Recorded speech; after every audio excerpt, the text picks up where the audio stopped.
Students, previous class में आपने force and effect of force के बारे में पढ़ा। अब आगे पढ़ते हैं। First of all, now we have to study contact forces and non contact forces. Actually these are the type of forces, that's why it is called contact forces. It means different forces are the examples of contact forces. In a similar way, different forces are the examples of non-contact forces. Contact force का मतलब क्या है? तो previous class में भी हम चर्चा कर रहे थे। सपोज करो ये पेंसिल यहाँ रखी हुई है, हम इस पर पूरा फोर्स लगाकर इसे हटा देना चाहते हैं।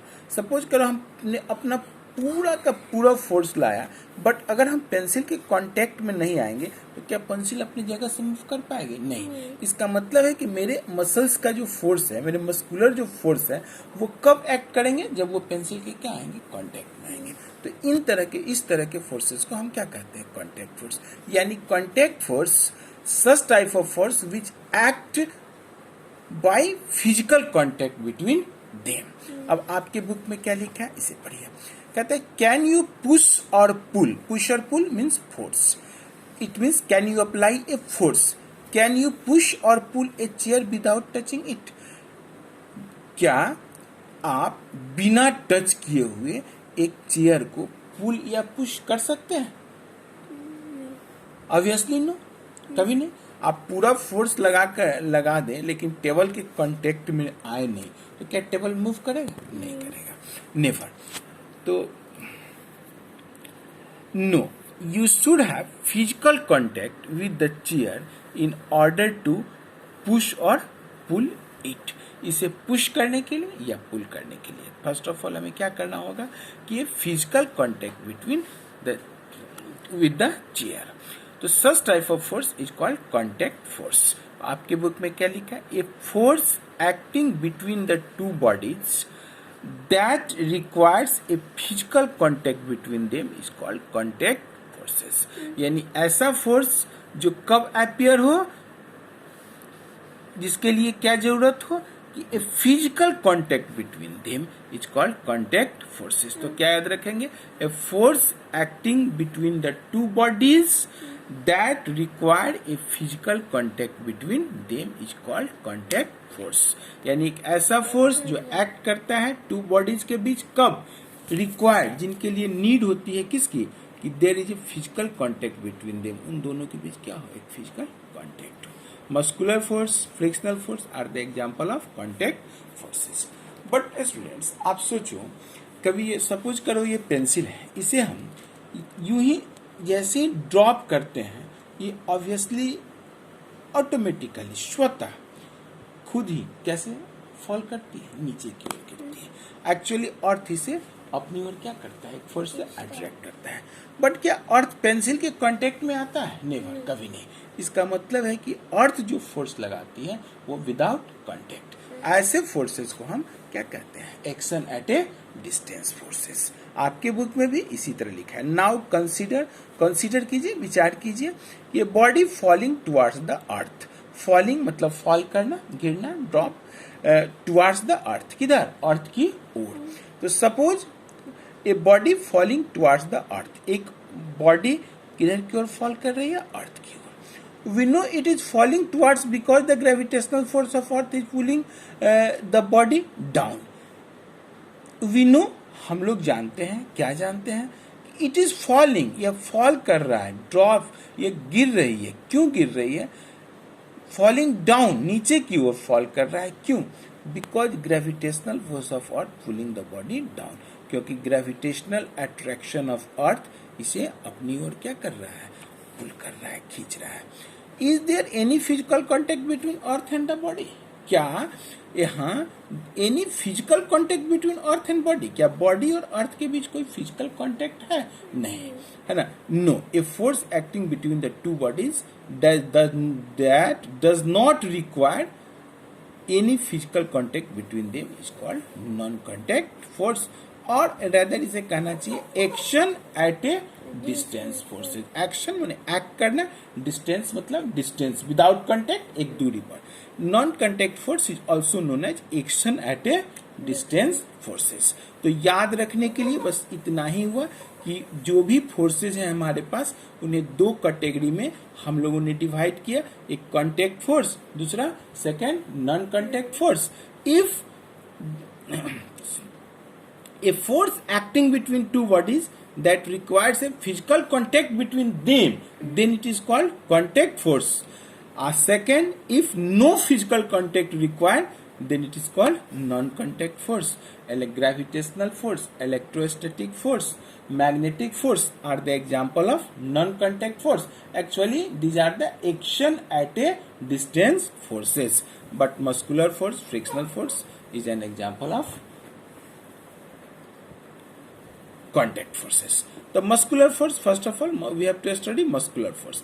Muscular force is the force that is the result of action of our muscles. जो हमारे muscles के प्रयोग के द्वारा, जो हमारे muscles के यूज से जो हम फोर्स लगाते हैं उसे क्या करते हैं? मस्कुलर फोर्स, मस्कुलर फोर्स कहते हैं। जैसे दो बच्चे अगर आपस में क्या हो झगड़ रहे हो तो दोनों अपने मस्कुलर फोर्स का यूज करके क्या करते हैं?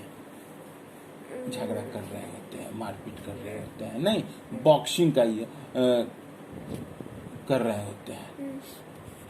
तो इस type of force is muscular. It means muscular force is a type of contact force. It is that force which is the result of the action of our muscle. For example, lifting a heavy box. जब हम एक box को, heavy box को ऊपर की ओर उठा रहे होते हैं, then we use our muscles, muscular force. नहीं, हम अपने मस्कुलर फोर्स का यूज करते हैं। लेकिन ये मस्कुलर फोर्स कब आएगा? जब हम ऑब्जेक्ट के कहाँ जाएंगे? कॉन्टेक्ट में जाएंगे। अगर हम एक्शन एट ए डिस्टेंस होंगे फिर ये फोर्स काम नहीं करेगा। एक्चुअली स्टूडेंट्स, अभी हम आपके बुक के हर एक सेंटेंस का मीनिंग आपको समझाने का प्रयास कर रहे हैं। आप समझेंगे। अगर एक भी प्रॉब्लम हो आप जरूर कमेंट करेंगे। तो muscular force is the force that is the result means परिणाम, result of the action of muscles. मतलब मस्कुलर फोर्स वो फोर्स है जो हमारे मसल्स के एक्शन के रिजल्ट से क्या होते हैं?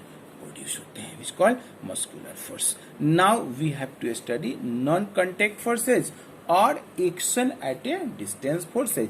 तो gravitational force, electrostatic force and magnetic force are the example of gravitational force. Students, fact ये है कि आपके बुक में ग्रेविटेशनल फोर्स के बारे में जो एक्सप्लेन किया गया है ये बहुत ही कम है। कहते हैं ना कि चलो इतना पढ़ने से काम चल जाएगा, बट इतना पढ़ने से काम चलने वाली भी बात नहीं है। इसलिए हम ग्रेविटेशनल फोर्स का अलग ऑन द बोर्ड, आपको बोर्ड पर एक अच्छा वीडियो बनाएंगे। बट अभी हम आपके चैप्टर को पढ़ाना चाह रहे हैं ताकि आप हर एक सेंटेंस का मीनिंग समझ सके। तो उसके अकॉर्डिंग अभी हम पढ़ रहे हैं। तो अब है ग्रेविटेशनल फोर्स, हिंदी में कहते हैं गुरुत्व आकर्षण बल। यही वो फोर्स है जिसके कारण ये सृष्टि मीन्स वर्ल्ड, यूनिवर्स स्टेबल है। हम जानते हैं ना कि आप समुद्र में देखते होंगे, सी में क्या होता है? टाइडल इफेक्ट, है ना। समुद्र का पानी बड़ी जोर से ऊपर की ओर जाता है। क्यों? Due to gravitational pull of moon. कहाँ? On the Earth. तो ये जो सारा सिस्टम है, अर्थ सन मास का सिस्टम अपने अपने ऑर्बिट में रिवॉल्व करने का का सिस्टम की घटनाएं जो भी है वो सब किसके कारण होती हैं? ग्रेविटेशनल फोर्स के कारण होती है। जब हम 5 क्लास में थे तो वहां भी ये बात पढ़ाया गया था कि न्यूटन साहब एक दिन पेड़ के नीचे, किसी ट्री के नीचे, है ना, एप्पल ट्री के नीचे बैठे थे। तभी एक एप्पल नीचे की ओर गिरा। उन्होंने सोचा कि भाई ये नीचे की ओर ही क्यों गिरा, ऊपर की ओर क्यों नहीं गिरा? तो उन्होंने बताया कि अर्थ किसी भी ऑब्जेक्ट को अपनी ओर क्या करती है? अट्रैक्ट करती है। इसे ग्रेविटेशनल अट्रैक्शन कहते हैं। वही बात आपके बुक में भी लिखा है, बट ऐसा कोई ये कंप्लीट रॉन्ग कंसेप्ट है। Not only earth, actually fact तो ये है कि in universe every object attracts another object by a force. ठीक है, हाँ? अर्थ मून को अपनी ओर अट्रैक्ट करता है, सन अर्थ को अपनी ओर अट्रैक्ट करता है ना। आप दो ऑब्जेक्ट, दो मित्र, टू फ्रेंड्स अगर मान लो 1 मीटर के डिस्टेंस पर है तो वो दोनों भी ग्रेविटेशनल फोर्स से एक दूसरे की ओर क्या करते हैं, अट्रैक्ट करते हैं. इट मीन्स ग्रेविटेशनल फोर्स का कंसेप्ट व्यापक है, इसको सिर्फ आप अर्थ के रेस्पेक्ट में नहीं लीजिए. बट आपके बुक में ही लिखा है the force of attraction, attraction attract करने का, अपनी ओर आकर्षित करने का. The force of attraction that pull the object towards the surface of earth is called gravitational force. ये भी एक छोटा कंसेप्ट है. छोटा कंसेप्ट कहने का मतलब है कि एक खास रेंज में है, ओनली अर्थ के रेस्पेक्ट में बात कहा गया है, ये बात कही गई है. बट ग्रेविटेशनल फोर्स नॉट, बता ना, gravitational force not only for earth. In universe every object attracts another object by a force called gravitational force.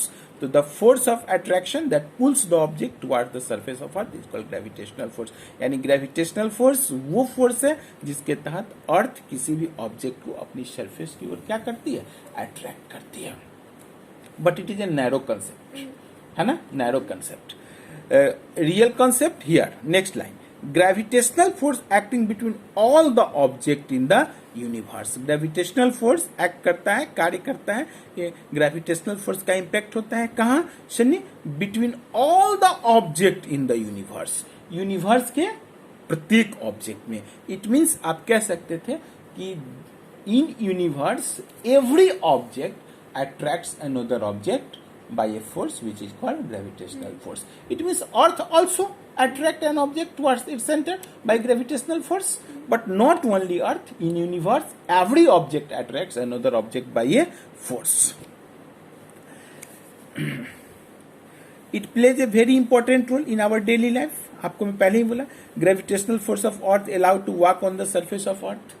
अगर अर्थ अपनी ओर नीचे अट्रैक्ट नहीं करे तो क्या हम वॉक कर पाएंगे, हम लोग उड़ते हुए रहेंगे यूनिवर्स में. नहीं, जैसे स्पेस में ग्रेविटी कम है तो ग्रेविटी कम, जैसे मून पे ग्रेविटी अर्थ की क्या होती है, 1/6 ग्रेविटी हो जाती है. इसलिए मून उतना ज्यादा फोर्स नहीं लगा पाता है जितना से कि कौन लगाता है, अर्थ लगाता है.